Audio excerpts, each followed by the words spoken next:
দুলিতেছে তরি ভুলিতেছে দল, ছিঁড়ে গেছে পাল কে ধরিবে হাল। এসো হে জুয়ার হও আগুয়ার, এ তুফান পারি দিতে হবে পারি, নিতে হবে তরি পারাপার। কথা ঠিক কিনা? যুব সম্মেলনের আজকের এই কাউন্সিল অধিবেশন আমি যুবকদের উদ্দেশ্য করে বলতেছি, এই মানব জাতির যে বাঁচার তরি, মানব তরি, এই তরিকে তোমরা মঞ্জিলে মকসিদে পৌঁছাইতে হবে। কথা ঠিক কিনা? তাই কবির ভাষায় বলতে চাই, দুলিতেছে তরি ভুলিতেছে দল, ছিঁড়ে গেছে পাল কে ধরিবে হাল। এসো হে জুয়ার হও আগুয়ার, এ তুফান পারি দিতে হবে পারি, নিতে হবে তরি পারাপার। কথা ঠিক কিনা? জাতির জাগরণ চাই না শতজন, একজনই পারে জাতির আনতে জাগরণ। কথা ঠিক কিনা? তাই হে যুবকরা, সিংহের মতন গর্জন দিয়ে দ্রিম দ্রিম বাজে গণদঙ্গবি দামামা, আগে বীর দেখেছি নেই দেখা মামা। গর্জন দিয়ে মাঠে ময়দানে বাহির হব, সব মাথা দেখা শেষ, হাত পাকার বাংলাদেশ, ইসলাম জিন্দা होता है, हर करबला की बात করতে হুসাইন দিন থে আমালাই নীলাল বালা। ইসলামী যুব আন্দোলন বাংলাদেশ মাসিমপুর ইউনিয়ন শাখার উদ্যোগে আয়োজিত আজকের এই ইউনিয়ন যুব সম্মেলনে সম্মানিত প্রধান অতিথি উপস্থিত আছেন ইসলামী আন্দোলন বাংলাদেশ শিবপুর উপজেলা শাখার দীর্ঘদিনের সফল সভাপতি জননেতা জনাব বজলুল হক মাস্টার। আজকে এখানে উপস্থিত আছেন ইসলামী আন্দোলন বাংলাদেশ শিবপুর উপজেলা শাখার বর্তমান সিনিয়র সহসভাপতি জনাব নঈমউদ্দিন সরকার। উপস্থিত আছেন ইসলামী যুব আন্দোলন বাংলাদেশ শিবপুর উপজেলা শাখার সম্মানিত সভাপতি জনাব আফজাল হোসেন সহ ওলামা মাশায়েখ আইম্মা পরিষদ এবং বিভিন্ন সহযোগী সংগঠনের দায়িত্বশীল বৃন্দ। সম্মানিত উপস্থিতি, আমাদের প্রধান অতিথি হয়তোবা কিছুক্ষণের মধ্যে আমাদের মধ্যে এসে উপস্থিত হবে। তার আগে আমি দু চারটি কথা বলবো। ইসলামী আন্দোলন বাংলাদেশ 1987 সালে প্রতিষ্ঠা হওয়ার পর থেকে আজ পর্যন্ত আপোষের রাজনীতিতে বিশ্বাসী নয়। কথা বলেন ঠিক কিনা? ইসলামের বাইরে ইসলামী আন্দোলন বাংলাদেশ আর কিছুই চিনে না, আর কিছুই জানে না। 1987 সালে ইসলামী আন্দোলন বাংলাদেশ কেন গঠিত হলো এটা আমাদের জানতে হবে। ওই সময় তো জাতীয় পার্টি ছিল কি না? ওই সময় কি আওয়ামী লীগ ছিল না? ওই সময় বিএনপি ছিল না? এতগুলো দল থাকা সত্ত্বেও ওই সময় হয়তো বা 30-40টার মতো দল ছিল। তারপরেও পীর সাহেব চরমনাই সহ উলামায়ে কেরাম ইসলামী আন্দোলন বাংলাদেশ নামে বা ইসলামী শাসনতন্ত্র আন্দোলন নামে একটি দল গঠন করতে হলো কেন? এই প্রশ্নটা কি আপনাদের মনে উদয় হয় কিনা? বাংলাদেশে শ্রমিক লীগ আছে না নাই? বাংলাদেশে শ্রমিক দল আছে না নাই? তারপরেও কোনো ইসলামী আন্দোলন বাংলাদেশের একটি শাখা সংগঠন ইসলামী শ্রমিক আন্দোলন গঠন করতে হলো, এই প্রশ্ন ওই মনে উদয় হয় কিনা? বাংলাদেশে যুব দল আছে না নাই? বাংলাদেশে যুবলীগ আছে না নাই? তারপরেও কেন পীর সাহেব চরমনাইয়ের নেতৃত্বে ইসলামী যুব আন্দোলন গঠন করতে হলো, এই প্রশ্ন আপনাদের মনে উদয় হয় কিনা? স্বাধীনতার এই 55 বছর পরেও 57 বছর পরেও আসলে এই দেশের মানুষের ভাগ্যের পরিবর্তন হয় নাই। এতগুলো দল এদেশ শাসন করেছে, এদেশের মানুষের ভাগ্যের কোনো পরিবর্তন হয় নাই। অনেক স্বপ্নকে লালন করে, অনেক স্বপ্ন বুকে নিয়ে এই 2024-এর গণ অভ্যুত্থান হয়েছিল। কথা বলেন ঠিক কিনা?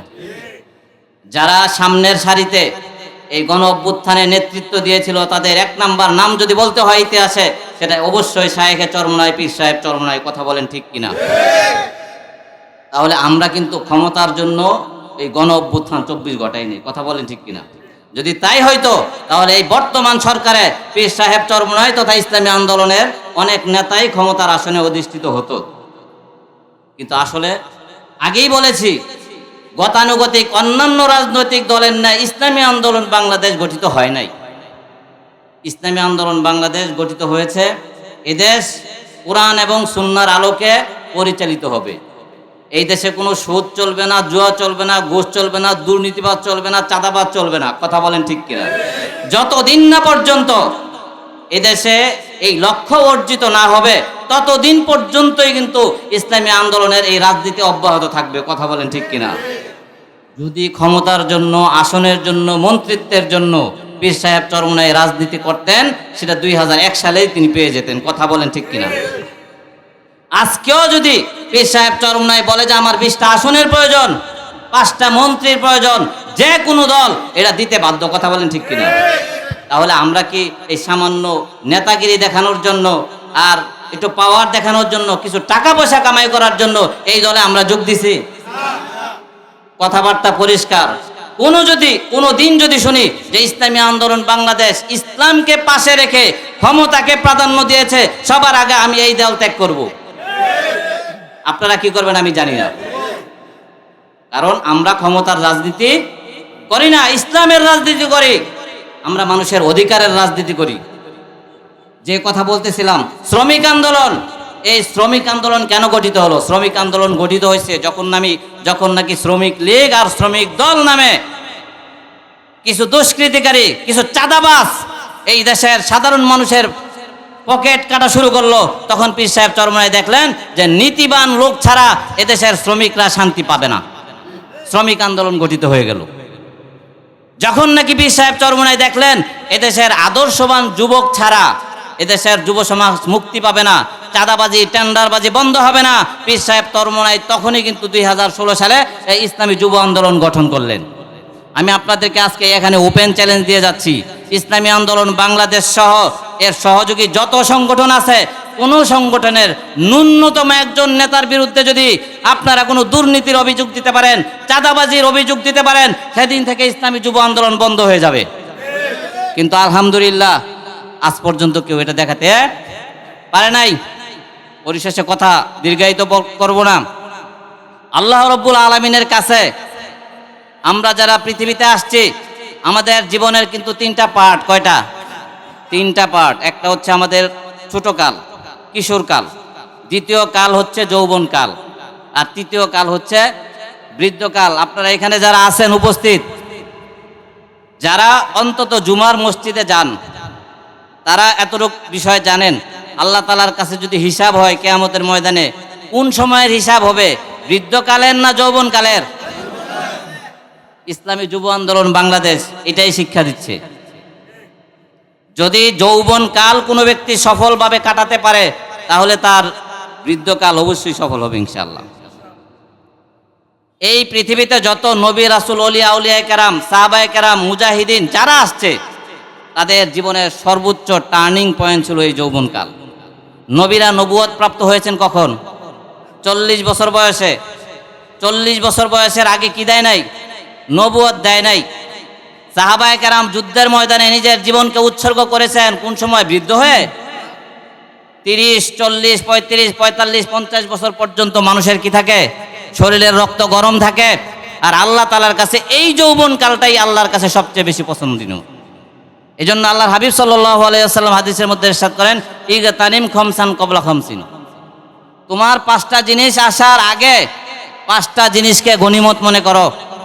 এর মধ্যে উল্লেখযোগ্য যেটা, যে শাবাবাকা ক্বাবলা হারামিক, বৃদ্ধকাল আসার আগে তুমি তোমার যৌবনকালকে গনিমত মনে করো। তাহলে আজকে ইসলামী যুব আন্দোলন কেন হয়েছে? ইসলামী যুব আন্দোলনের উদ্দেশ্য হচ্ছে সমাজের মধ্যে যত যুবকরা আছে, এই যুবকরা এই যুব আন্দোলনের পতাকা তলে ঐক্যবদ্ধ হবে, সমাজের মধ্যে কোনো ধরনের অন্যায় আর দুর্নীতি থাকবে না ইনশাআল্লাহ। শাহাবুদ্দিন বাজারে আজকে আমরা এখানে যারা ঐক্যবদ্ধ হয়েছি, যারা যুবকরা ঐক্যবদ্ধ হয়েছি, আমরা এই শপথটা নিতে পারি যে আমার যৌবনকাল আল্লাহর কাছে সবচেয়ে বেশি পছন্দনীয়। কিয়ামতের ময়দানে আল্লাহ তাআলা যে হিসাব নেবেন, ওই হিসাবের মধ্যেও কিন্তু এই প্রশ্নটাই থাকবে, তুমি তোমার যৌবনকাল কোন পথে কাটাইছো। কথা বলেন ঠিক না বে ঠিক? প্রশ্ন এটা হবে না যে তুমি তোমার বালককাল কোন অবস্থায় কাটাইছো, তুমি তোমার বৃদ্ধকাল কি অবস্থায় কাটাইছো। এই প্রশ্ন কি হবে? কি প্রশ্ন হবে? প্রশ্ন হবে যে তুমি তোমার যৌবনকাল কোথায় কাটাইছো। সুতরাং যদি যুবকরা যৌবনকালকে যদি আল্লাহর জন্য আমরা বিলিয়ে দিতে পারি, ইসলামের জন্য যদি আমরা বিসর্জন দিতে পারি, আমি বলতে পারি সেই জীবন ধন্য। সেই জীবন কি ধন্য? আজকে এই বাংলাদেশে 1971 সালের পর থেকে এই 2025 পর্যন্ত বাংলাদেশ কোরআন দিয়ে শাসন হয় নাই, হয়েছে? কথা বলেন না কেন? বাংলাদেশ কোরআন দিয়ে শাসন হয় নাই, সুন্নাহ দিয়ে শাসন হয় নাই। এই 1971 সালের পর থেকে 25 সাল পর্যন্ত বাংলাদেশ পরিচালিত হয়েছে গণতন্ত্র দিয়ে। পৃথিবী মোট 4টি মতাদর্শ দিয়ে পরিচালিত হয়: গণতন্ত্র, সমাজতন্ত্র, ধর্মনিরপেক্ষতাবাদ এবং জাতীয়তাবাদ। পৃথিবীর এই 4টি মতাদর্শে যেখানেই নাকি দেশ পরিচালিত হচ্ছে, কোনো জায়গায় পরিপূর্ণ শান্তি আজও পর্যন্ত প্রতিষ্ঠিত হয় নাই। কথা বলেন ঠিক কিনা? তাহলে আমাদের সর্বশেষ এখন কোথায় যেতে হবে? অবশ্যই আমাদের কোরআনের কথায় যেতে হবে, আমাদের রসুলের সুন্নায় ফিরে যেতে হবে।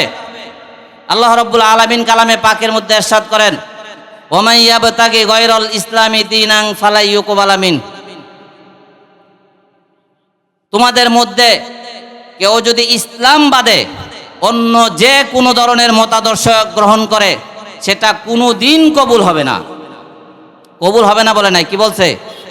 ওইটা কোনো দিন কবুল হবে না। সুতরাং বাংলাদেশে যদি আমরা শান্তি প্রতিষ্ঠা করতে চাই, বাংলাদেশের মেহনতি মানুষের মুখে যদি আমরা হাসি ফুটাতে চাই, এদেশের মানুষের অধিকার যদি আমরা ফিরিয়ে দিতে চাই, এদেশের ক্ষুধার্ত মানুষের মুখে যদি আমরা ভাত তুলে দিতে চাই, খাবার তুলে দিতে চাই, যারা রাস্তাঘাটে আমাদের মা বোনদেরকে ইফটিজিং করতেছে, তাদেরকে যদি আমরা শাস্তির আওতায় আনতে চাই, ইসলামী হুকুমতের বিকল্প নাই। আজকে মাসিমপুর ইউনিয়নবাসীর ভাগ্য ভালো, আমার জানা নাই এই মাসিমপুর ইউনিয়ন গঠিত হওয়ার পর থেকে এই পর্যন্ত কোনো আলেম এই ইউনিয়নের চেয়ারম্যান হয়েছে কিনা আমার জানা নাই। আপনারা যারা আছেন বলতে পারেন, হয়েছে? তাহলে কোনো ইউনিয়নের চেয়ারম্যান যদি আলেম না হয়, অবশ্যই সে অন্য লাইনের ছিল। একটা কথা পরিষ্কার, আপনি যত বড় শিক্ষিতই হন না কেন, আপনি যদি আলেম না হন, আপনার মধ্যে ক্ষুধাভীতি নাই। আর যার মধ্যে ক্ষুধাভীতি নাই, সে সব ধরনের অপকর্ম যে কোনো সময়, যে কোনো জায়গায়, যে কোনো ব্যক্তির সাথে করতে পারে। কথা বলেন ঠিক কিনা? এই জন্য আল্লাহ রাব্বুল আলামিন বলেছেন, ইন্নামা ইয়াখশাল্লাহা মিন ইবাদিহিল উলামা। দুনিয়ার মানুষের মধ্যে আমাকে সবচেয়ে বেশি ভয় করে উলামায়ে কেরাম। কথা বলেন ঠিক কিনা? সুতরাং উলামায়ে কেরাম যদি আপনার ইউনিয়নের চেয়ারম্যান হয়, একজন আলেম যদি এই ইউনিয়নের চেয়ারম্যান হয়, এই ইউনিয়নবাসী কি ক্ষতিগ্রস্ত হবে না লাভবান হবে? এটা তো একটা পাগলেও বোঝার কথা। কিন্তু আপনারা বুদ্ধিমান হয়েও যদি এখনো যদি সিদ্ধান্ত নিতে ভুল করেন যে আগামী নির্বাচনে অমুকের বদলায় তমুকের, আরে এটা তো আগেই বলছি যে ওই যে দুইটা মুদ্রার এপিঠ ওপিঠ। আর আরেকটা কথা বলেছি, যার মধ্যে আল্লাহর ভয় নাই, তার দ্বারা দুর্নীতি, সব ধরনের অপকর্ম হওয়া সম্ভব। এজন্য আজকে এখানে যারা আপনারা উপস্থিত হয়েছেন, আপনাদের কাছে আমি করজোর বিনীতভাবে অনুরোধ করব, আগামী নির্বাচনে হাত পাকার বিকল্প এই মাসিমপুর ইউনিয়নে কোনো প্রার্থী যেন ভোট বাক্স একটা ভোটও না পড়ে। যত ভোট আছে সব পড়বে হাত পাকার বাক্সে। পরিশেষে বলতে চাই, এই মুহূর্তে দল হিসাবে ইসলামী আন্দোলন বাংলাদেশ, নেতা হিসাবে পীর সাহেব চরমোনাই, আর মার্কা হিসাবে হাত পাকা ইশারা। নাসরুম মিনাল্লাহি ওয়া ফাতহুন করিব ওয়া বাশশিরিল মুমিনিন।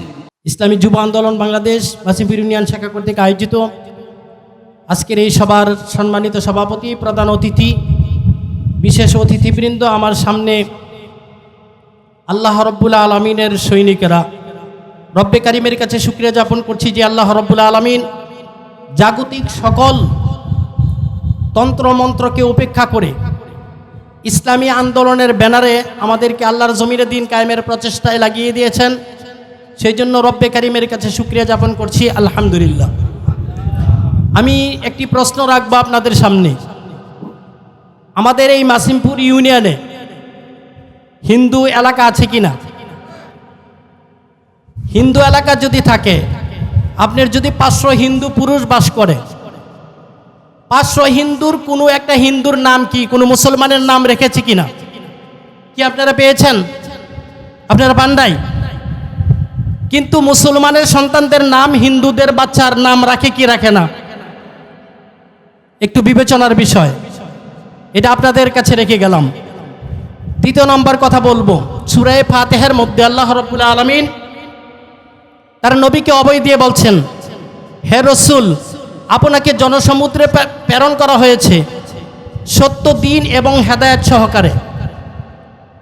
অপরাপর যত ধর্ম আছে সকল ধর্মের উপরে আমি রব্বে কারিমের পক্ষ থেকে আপনার উপর দায়িত্ব যেই ধর্ম সেটাকে প্রতিষ্ঠিত করার জন্য। এ ব্যাপারে যদি কেউ আপনার পক্ষে যদি নাও থাকে, আমি আল্লাহই আপনার জন্য যথেষ্ট। কথা বলুন ঠিক কি না? তাহলে ইসলামী আন্দোলন বাংলাদেশ আমরা কেন করি? আমি আপনাদের কাছে আরেকটি প্রশ্ন রেখে আমি আমার আলোচনা শেষ করব। গণতন্ত্র এটা কি আল্লাহ প্রদত্ত না মানব রচিত? তাহলে কোনো ইমানদার, কোনো মুসলমান তার ধর্মকে পিছনে রেখে মানুষের কোনো তন্ত্র নিয়ে সে কি এই জমিরও লড়াই করতে পারে? পারে না। অতএব আমরা ইমানদার, আমরা মুসলমান, আমরা আমাদের সংবিধান আল কোরআন, আমাদের স্রষ্টা হলেন আল্লাহ তাআলা, আমাদের নেতা হলো বিশ্ব নবী, মানবতার মূর্ত প্রতীক, দুনিয়ারও সর্দার, আখিরাতের সর্দার। কথা বলুন ঠিক কিনা? তাহলে যদি সেই রসুলের শাফাআত লাভ করতে চাই, তাহলে রসুলের উপরে যেই ঐশী গ্রন্থ আল কোরআন নাজিল হয়েছে, মুসলমান হিসাবে প্রতিটি মানুষের, প্রতিটি ইমানদারের কর্তব্য হলো কেবলমাত্র একমাত্র রব্বে কারিমের জমিনে আল্লাহর দ্বীন কায়েম করা। কথা বলুন ঠিক কিনা? আশা করি বুঝতে পেরেছেন। যদি সংগ্রাম করি আল্লাহর সৈনিক হয়ে করব। কথা বলুন ঠিক কিনা? যদি লড়তে হয়, যদি মানবতার মুক্তি দিতে হয়, তাহলে কোরআন প্রতিষ্ঠা করব। কথা বলুন ঠিক কিনা? আল্লাহ তাআলা বুঝার আমল করার তৌফিক দান করুন। ওয়া আখিরে দাওয়ানা আনিল হামদুলিল্লাহি রাব্বিল আলামিন। আসসালামু আলাইকুম ওয়া রাহমাতুল্লাহ।